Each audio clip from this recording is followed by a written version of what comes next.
Hello friends, today I am going to upload a video, PPT video on the poem Enterprise by Nizam Ezekiel. This poem is prescribed to our syllabus of the paper Indian Writing in English, of which I have already uploaded two videos on two poems of Kamala Das, namely as The Sunshine Cat and My Grandmother's House. Today we are going to learn the poem Enterprise. The, the poem is of 30 lines. There are 6 stanzas containing 5 lines each. This poem is widely read of Nizam Ezekiel. Nizam Ezekiel was a Jewish by birth, but he was a great Indian poet. His The Night of the Scorpion was the very beautiful poem, and this poem also gave him much fame and name.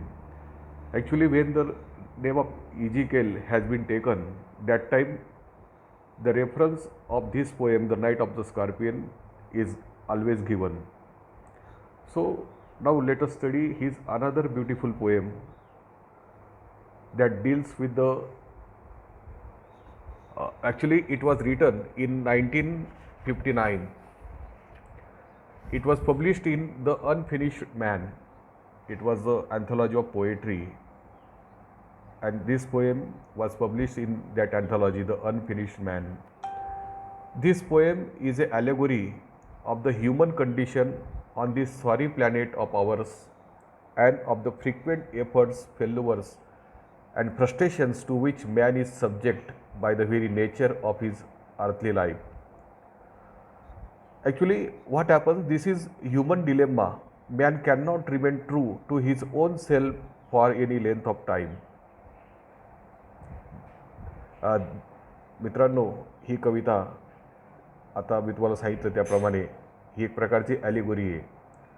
ही ॲलिगोरी याची आहे की माणसाची परिस्थिती कशी असते, म्हणजे मनुष्य आणि नेचर. म्हणजे मनुष्य एखादी गोष्ट ठरवतो की आपण असं काहीतरी भव्य दिव्य काम करू, पण तो जास्त वेळ त्याच्यात टिकून राहत नाही. थोड्या दिवसात तो त्या कामापासून किंवा त्याचं जी उत्सुकता असते ती त्याची कमी होत जाते. आणि दुसऱ्या बाजूला निसर्गसुद्धा माणूस जे जे काही करतो ते तो एक प्रकारे फिनिश करण्याचा प्रयत्न करतो, पाडण्याचा प्रयत्न करतो, नष्ट करण्याचा प्रयत्न करतो. उदाहरणार्थ आपण घर बांधतो, आपण पुष्कळ खोल पाया घेतो, प्रचंड असं घर उभं करतो, किंवा मॅनमेड कोणतीही वस्तू आपण जी निसर्गात केली ती काही दिवसांनी डिस्ट्रॉय होते. म्हणजे निसर्गसुद्धा जे मनुष्य करत असतो त्याला कालांतराने तो ते डिस्ट्रॉय करत असतो. पण मनुष्याचाच ओरिजिनल स्वभाव असा आहे की तो सुद्धा त्याने ज्या गोष्टी ठरवल्या त्याच्यापासून तो हळूहळू लांब होत जातो. हे सांगणारी ही कविता आहे. आता या कवितेमध्ये काय घडतं की कवी आणि त्याचे काही मित्र हे एक तीर्थयात्रे, पिलग्रिमेज. आता पिलग्रिमेज म्हणजे देवपूजा करायला जायचं नाही, देवाला भेटायला जायचं नाही. ते एक मोठं काहीतरी काम हातात घेतात. त्यांना असं वाटतं की आपण काहीतरी भव्य दिव्य करून दाखवू समाजाला, आणि समाजाला दाखवून देऊ की आम्ही काय करू शकतो. आणि सगळेजण असे अगदी फुल स्पीडमध्ये असतात. इथं एक्झाल्टिंग शब्द वापरला आहे दुसऱ्या ओळीमध्ये कवितेच्या. एक्झाल्टिंग माइंड्स म्हणजे त्यांचं मन, त्यांचं हृदय सगळं अगदी तयार आहे की चला एकदम फ्रेश मूडमध्ये ते सगळे निघालेले आहेत. तर बघा तर कवितेत काय म्हणतो तो कवी. It started as a pilgrimage, exalting minds and making all the burdens light. कारण आम्ही इतके फ्रेश होतो, इतकं असं पक्क ठरवलेलं होतं, आणि त्याच्यामुळे काय झालं की आम्हाला कोणत्याच प्रकारचं ओझं वाटत नव्हतं की आपण एवढं मोठं काम हातात घेतलं, होईल का नाही, काय होईल. आम्हाला सगळं अगदी एकदम लाईट वाटत होतं पहिल्या स्टेजला जेव्हा सुरुवात केली तेव्हा. The second stage explored but did not test the call. आणि आमच्या प्रवासाची आम्ही ज्या एक्सपिडिशनला निघालो होतो, ज्या मोहिमेवर निघालो होतो, त्याची आता दुसरी स्टेज सुरू झाली. त्या स्टेजला आमच्या लक्षात आलं की did not test the call, म्हणजे आपण जे काम हातात घेतलं आहे आणि आपली कपॅसिटी म्हणजे ह्युमन कपॅसिटी याचं आपण टेस्ट केली आहे का, हे आपल्याकडून होऊ शकतं का, खरंच होऊ शकतं का. बोलणं सोपं असतं. The sun beat down to match our rage. आता बघा, मी सांगितलं की निसर्ग विरोध करत असतो म्हणजे निसर्ग त्याच्या क्रमाने जात असतो. तर आपल्याला तसं वाटतं की तो विरोध करत असतो, कारण आपल्यामध्ये ती क्षमता नसते. आता दिवसभरातून 3 काळ येतात, सकाळ, दुपार आणि संध्याकाळ. आता हे 3 ऋतूंचे प्रतीक आहेत, सकाळ, दुपार, संध्याकाळ. पण आपल्याला ते ऋतू पण सहन होत नाही आणि दिवसातले हे काळ पण सहन होत नाही. आणि अशा परिस्थितीवर जेव्हा आपण एखादी भव्य दिव्य काम हातात घेतो, तेव्हा पहिलं जो उत्साह ओसरला की नंतर हळूहळू त्रास जाणवायला लागतो. आता बघा, सूर्याचं ऊन त्यांना आता त्रास द्यायला लागलेलं आहे. ती ओळ काय म्हणते, the sun beat down to match our rage. Our rage म्हणजे काय, त्यांनी जे काम हातात घेतलं आहे, जो उत्साह त्यांच्यामध्ये आहे. इथं रेज म्हणजे राग असा सरळ सरळ अर्थ नाही घ्यायचा, डिक्शनरी मिनिंग नाही घ्यायचं, लिटररी मिनिंग नाही घ्यायचं, की आमची जी पॉवर होती किंवा आमची जी शक्ती होती, त्या शक्तीला सूर्याच्या उन्हाने आम्हाला पराजित केलं. म्हणजे हळूहळू त्यांना आता त्रास जाणवायला लागला दुसऱ्या स्टेजमध्ये. आता दुसरा stanza, we studied it very well. पण तरी आम्ही घाबरलो नाही. दुसऱ्या स्टेजला आम्ही तरी धीर धरून होतो. I thought.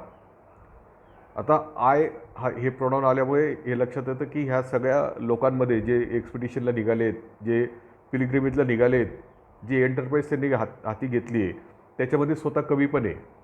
हे आयवरून लक्षात आलं. We studied it very well, I thought, observe and put down copious notes on things the peasants sold and bought. मग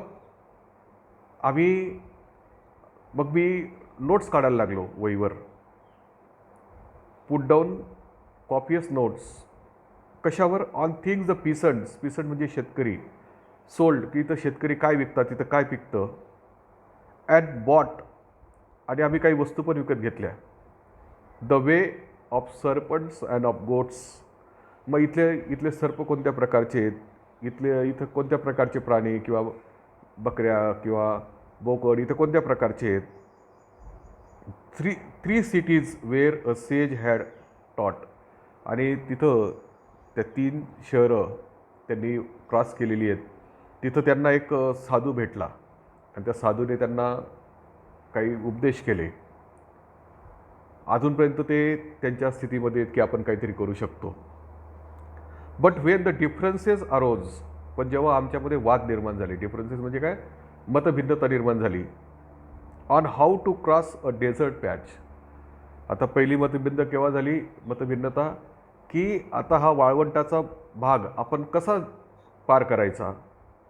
we lost a friend whose stylish prose was quite the best of our batch.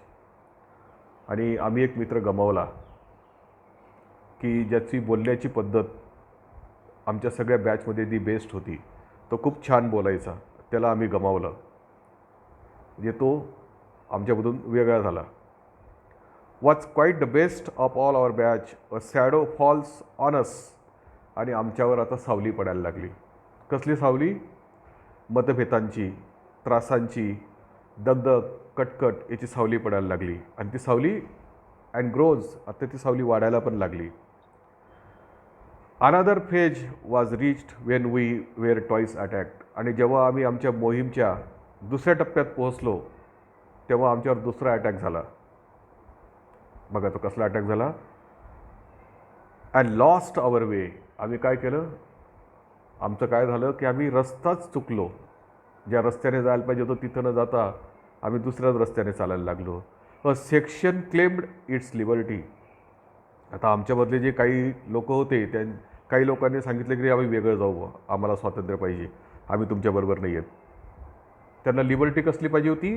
To leave the group. त्यांना group सोडायचा होता. A section claimed its liberty to leave the group. I tried to प्रे.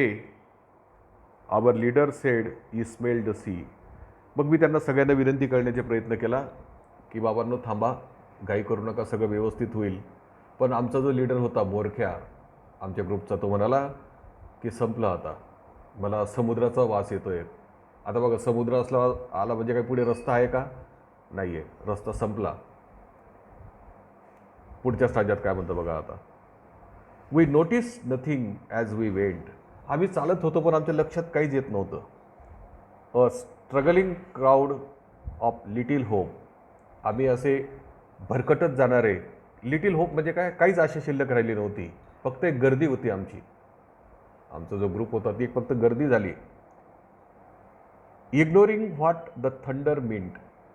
आणि आम्हाला लक्षातच आलं नाही की की जे काही आम्हाला संकेत भेटत आहेत, जो काही आवाज होतोय विजांचा, थंडर म्हणजे विजा, की त्याचा काय अर्थ होतो, आपल्याला कुठं जायचं आहे, कोणत्या मार्गाने जायचं आहे, आपण काय काळजी घेतली पाहिजे, रस्त्याने आपल्याला काय दिसतंय, हे आम्हाला कळलंच नाही. Ignoring what the thunder mean. Deprived of common needs like soap. आता आम्हाला छोट्या छोट्या गोष्टींची गरज वाटायला लागली, कारण घरून जे आम्ही वस्तू घेतल्या होत्या त्या आता संपायला आल्या. Deprived of common needs. आता आम्हाला साध्या साध्या गोष्टीसुद्धा मिळत नव्हत्या, लाईक सोप म्हणजे साबण. सम वेअर ब्रोकन, सम मिअरली ब्रेंट. काही तर तुटून गेले ते सांगायला लागले की भाऊ आता काही खरं नाही. सम मिअरली ब्रेंट. काहींचे विचार झाले की बघा चलायचं का पुढे, का परत चालतात, असं काही म्हणायला लागले. Sorry. When finally we reached the place. When we reached the place. आणि जेव्हा आम्ही शेवटी पोहोचलो, we hardly know why we were there. आणि मग आम्हाला कळतच नव्हतं की आम्ही इथं का आलो, ही कोणती जागा आहे. The trip had darkened every face. आणि ह्या प्रवासाने, या ट्रिपमध्ये आमचे सगळ्यांचे चेहरे काळवंडले. Our deeds were neither great nor rare. आता डीड्स म्हणजे कार्य. आमचं हे कार्य ना मोठं चांगलं होतं ना दुर्मिळ होतं. रेअर म्हणजे दुर्मिळ, म्हणजे ते दुर्मिळ पण झालं नाही आणि ग्रेट पण झालं नाही. पण शेवटची ओळ नेहमी कोट केली जाते. या कवितेची शेवटची ओळ खूप महत्त्वाची आहे. तो म्हणतो, home is where we have to gather the grace. तो म्हणतो की शेवटी आपलं घर आपलं घरच असतं आणि घरीच सगळं समाधान आहे. बाहेर भटकून आपल्याला काहीच मिळू शकत नाही. तर आपण आपलं जो ग्रेस आहे, जो आपल्याला चांगुलपणा वाटतो, जो छान वाटतं, आणि ते कुठं भेटतं आपल्याला? आपल्या घरीच भेटतं. म्हणजे ह्या कवितेमध्ये तो कवी असं सांगण्याचा प्रयत्न करतो आहे की मनुष्य हा नेहमी एका विचाराशी बांधील नाही राहत, त्याचे विचार बदलत राहतात.